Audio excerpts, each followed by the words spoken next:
All right, my name is Hiram Shelton. This is my video about Catherine Hahn's TEDx talk, how the U.S. government is using blockchain to fight fraud.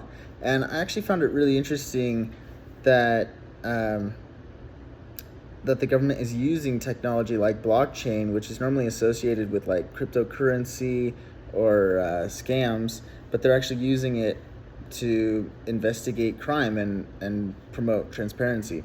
And so, regarding the Silk Road investigation, the U.S. government actually used kind of a combination of techniques. They used their normal traditional techniques, but they also used advanced digital forensics. Catherine Hahn, she also described how they tracked financial transactions using blockchain analysis, and that allowed agents to follow the money trail on Bitcoin's public ledger.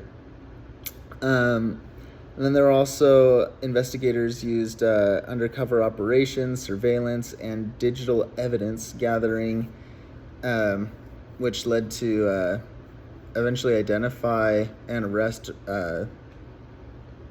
Ross Ulbricht, which was the founder of Silk Road.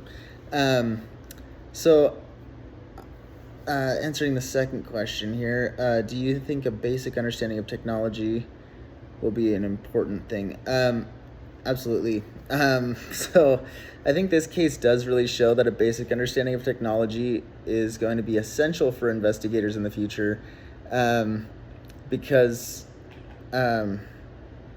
investigators who don't understand these tools will be at a serious disadvantage. Just like cops once had to learn about pagers and cell phones or GPS, I think the next generation needs to understand blockchain, and understand also things like encryption and digital footprints, and they're gonna have to figure out these new technologies if they want to stay relevant and also being able to fight crime efficiently.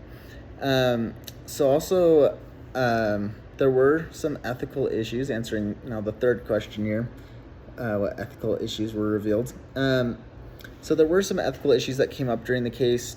Two federal agents assigned to the Silk Road Task Force, they were supposed to be upholding law, but they were caught stealing Bitcoin and manipulating the investigation for their own personal gain.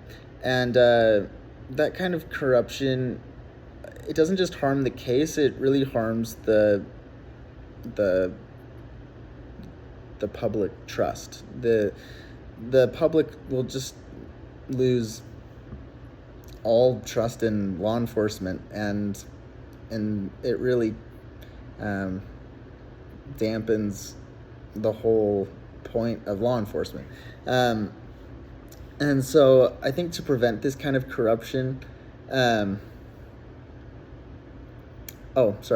also wanted to say that the only reason they got caught was because blockchain created a permanent and transparent record, which is also really unfortunate because they should have gotten caught by their own guys. So to prevent this type of corruption, I think law enforcement agencies need to implement stronger internal oversight, regular audits, and ethical training programs that are actually enforced.